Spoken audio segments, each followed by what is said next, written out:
Assalamualaikum warahmatullahi wabarakatuh. My name is Ashifa Amelia Azahra. My person number is 6. My name is Raini Delia Hafni and my present number is 33. My name is Nada Shifa Fasya. My present number 24. My name is Anissa Sekarulan. My present number is 5. We are going to presentation for chapter from Uma Sekaran's book. The first is chapter 4 about the critical literature review. A literature review is the selection of available documents, both published and unpublished, on the topic, which contain information, ideas, data, and evidence written from a particular standpoint to fulfill certain aims or express certain views on the nature of the topic and how it is to be investigated, and the effective evaluation of this document in relation to the research being proposed. Data source. The first one is textbook, the second one is journals, and the next is thesis, conference proceedings, unpublished manuscript, reports, newspaper, and the last one is the internet. Evaluating the literature. The first one is the abstract of an article usually provides an overview of the study purpose, general research strategy, findings, and conclusion. A good abstract thus provides you with enough information to help you to decide whether an article is relevant for your study. And the second one is an article's introduction also provides an overview of the problem addressed by research and specific research objectives. The introduction often ends with a summary of the research question that guide the study. And the last one is a good literature review needs to include reference to the key study in the field. For this reason, articles and books that are often cited by others must be included in your literature review, even if this article and books were written 30 or even 40 years ago. Ethical issues. The first one is purposely misrepresenting the work of other authors, that is, their viewpoints, ideas, models, findings, conclusion, interpretation, and so on. The second one is plagiarism. The use of another's original words, arguments, or ideas as though they were your own, even if this is done in good faith, out of carelessness, or out of ignorance. Next is chapter 7, interviews. Primary data collection. As you will understand, the primary data collection decisions, which involve the selection of the methods of obtaining information needed, is interrelated with the other steps in the research process. That is why your choice of methods will depend on the objectives of the study, the research questions, and the research strategy. Facilities available, the degree of accuracy required, the type of data required, the time span of the study, the expertise of the reviewer, and other costs and resources associated with and available for data gathering will also affect the choice of methods. Problem research with the use of appropriate methods greatly enhance the value of the study. Interviews. An interview is guided, purposeful conversations between two or more people. There are many different types of interviews. Individual or group interviews may be unstructured or structured and conducted face-to-face, by telephone, or online. And we are going to explain about the different types of interviews. First, unstructured interviews. Unstructured interviews are so labeled because the interviewer doesn't enter the interview setting with a planned sequence of questions to be asked of the respondent.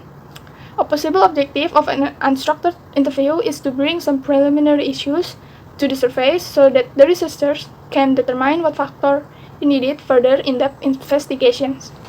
Second, structured interviews. Structured interviews are those conducted when it is known at the outset what information is needed. The content of a structured interview can be prepared in advance and usually consists of an introduction, a set of topics, usually questions in a logical order, and suggestions for probing questions. Third, face-to-face interviews. Although most unstructured interviews in business research are conducted face-to-face, structured interviews may be either face-to-face or through the medium of the telephone, depending on the level of complexity of the issues involved, the likely duration of the interview, the convenience of both parties, and the geographical area covered by the survey. Fourth, telephone interviews. Telephone interviews are best with when information from a large number of respondents spread over a wide geography area is to be obtained quickly, and the likely duration of interview is, say, 10 minutes or less. Many market surveys, for instance, are conducted through structured telephone interviews. In addition, computer-assisted telephone interview or CATI are also possible and easy to manage. Fifth, group interviews. Interviews may be conducted on an individual basis but also on a group basis, where the interviewers puts open question to a group of participants. The term focus group is used for a particular type of group interview where the topic is clearly defined and there is a focus on facilitating discussion between participants. Advantage of interviews, personal face-to-face interviews. First, can establish rapport and motivate respondents. Second, can clarify the question, clear doubts, and add new questions. Third, can read nonverbal cues and can use visual aids to clarify points. Fourth, rich data can be obtained. Fifth, CIPI can be used and response. And third, in a portable computer. Disadvantage of interviews, personal face-to-face interviews.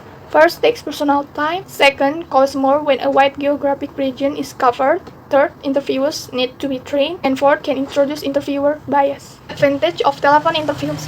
First, less costly and speedier than personal interviews. Second, can reach wide geographic area. Third, can be done using CATI. And fourth, greater anonymity than personal interviews. The next is disadvantage of telephone interviews. First, nonverbal cues cannot be read. Second, interviews will have to be kept short. Third, obsolete telephone numbers could be contacted and unlisted once omitted from the sample. And fourth, respondents can terminate the interview at any time. Next, Chapter 8, Data Collection Methods, Observation. Introduction.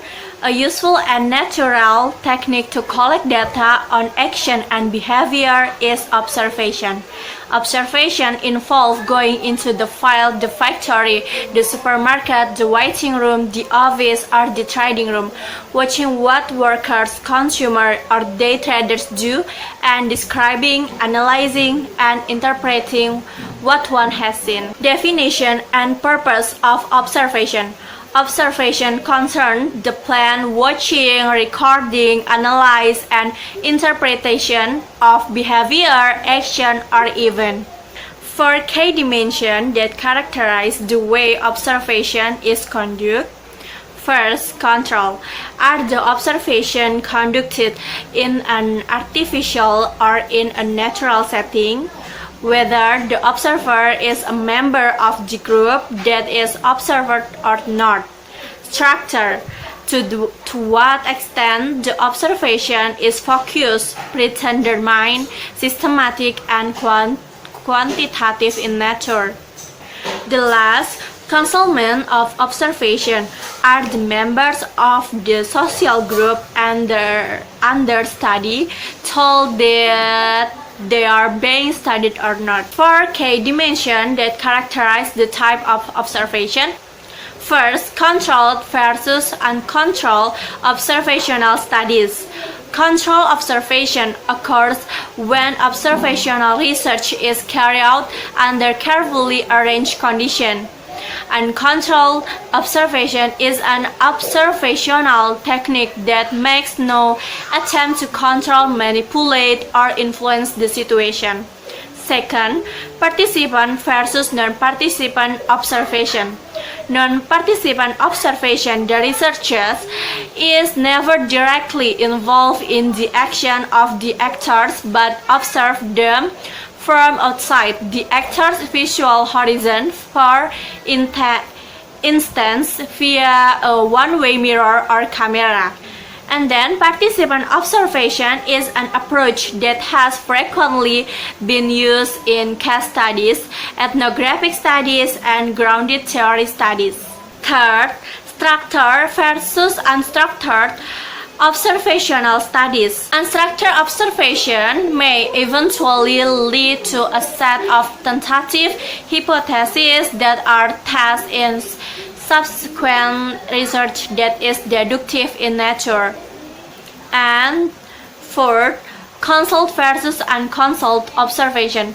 Concealed observation is that the research subjects are not influenced by the awareness that they are being observed. Unconcealed observation is more obtrusive, perhaps upsetting the authenticity of the behavior under study. Two important approaches to observation. First, participant observation. A key characteristic of participant observation is that the researchers gather data by participating in the daily life of the group or organization under study. Structured observation. Structure observation is focused in nature as it looks selectivity at predetermined phenomena. The focus of structure observation is fragmented into small and manageable pieces of information, or such as information of behavior, action, interaction, or event. Advantage and disadvantage of observation. First, advantage.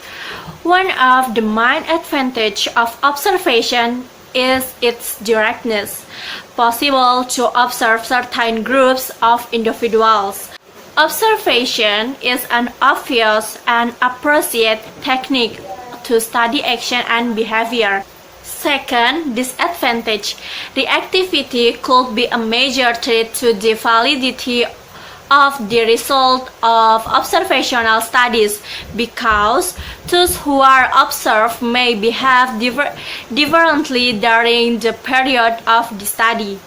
Very difficult to identify reason behind behavior of the subject under study, and time consuming. Going to presentation 60 chapter from Uma Sekarang books. The important step in qualitative data analysis. 1.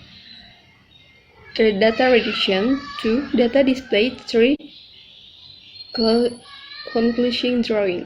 Reduction means merging the main things, focusing on the things that are important, looking for them in pattern, so that researchers get a clear picture. Display presentation can be done using graph, timelines, table. Thus, the data will be arranged in a relationship pattern so that it's easier to understand.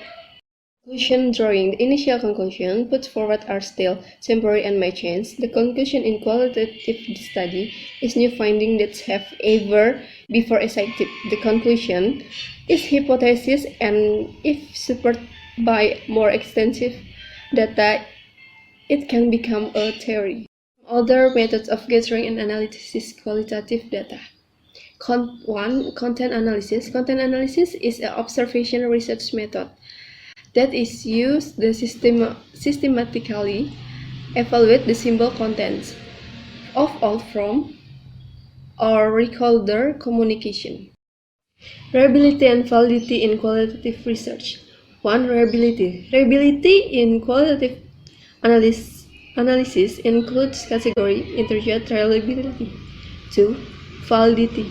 It refers to extent to which is the research result. 1. Correctly represent the collected data. 2. Can be generalized or transferred to other contexts or settings. 2. Narrative analysis. Narrative analysis in efforts that aims to elicit and script the story we tell about ourselves and their implication for our life. Last, analytic induction. Analytic induction is an approach to qualitative data analysis in which universal explanation of phenomena are sought by the collection of qualitative data until no case that are inconsistent with a hypothetical explanation of a phenomena are found. Reliability and validity in qualitative research. 1. Reliability. Reliability in qualitative analysis includes category interject reliability. 2. Validity. It refers to extent to which is the research result. 1. Correctly represent the collected data. 2. Can be generalized or transferred to other contexts or settings. So that's all presentation. I hope you enjoy and thank you for attention. Wassalamualaikum warahmatullahi wabarakatuh.